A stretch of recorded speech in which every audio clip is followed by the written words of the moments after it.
کورد ئەنجامی دۆهەڵبژاردننی پەرلەمانی عێراق بە دیکۆمنتێکی گرنگ دەزانێت بۆ سەلماندنی ناسنامەی کوردستانی بوونی ناوچە کێشە لەسەرەکان لە داهاتوودا، بەڵام عەرەب و تورکمان بە پێوەرکردنی ئەم هەڵبژاردنە ڕەت دەکەنەوە. ڕاستیە مەسلەی ئەنجامەکانی دوای هەڵبژاردننی ئەنجومەنی نوێنەرانی عێراق بۆ خۆی وەسیقەیەکی سیاسی قانونیە بۆ ئەوەی کە کورد لە داهاتووە بتوانێت لە ڕێی کەناڵە یاساییەکانەوە چی ناوەوە بێ چی دەرەوە بێ داکۆکی لە کوردستانی بوونی ئەم ناوچانە بکە. بە گرنگزانینی ئەنجامی ئەم هەڵبژاردنە بۆ کورد لەو ڕوانگەیەوەیە کە زۆرینەی دەنگەکانی ناوچە کێشە لەسەرەکانی بەدەست هێناوە و هەڵبژاردنەکەش لە ژێر چەتری هێزە عێراقیەکاندا ئەنجام درراوە، پێکاتەکانی تریش پاسا و بۆ بردنەوەی کورد دەهێننەوە.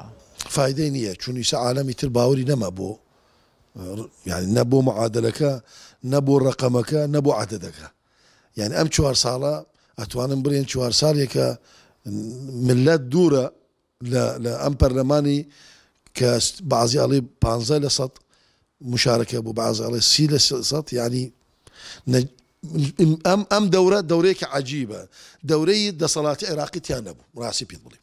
لە کاتێکدا کورد بە ئەنجامی ئەم هەڵبژاردنە دڵخۆشە، بەڵام عەرەب پێی وایە ئەمنیەتی ناوچە کێشە لەسەرەکان دەخاتە مەترسیەوە.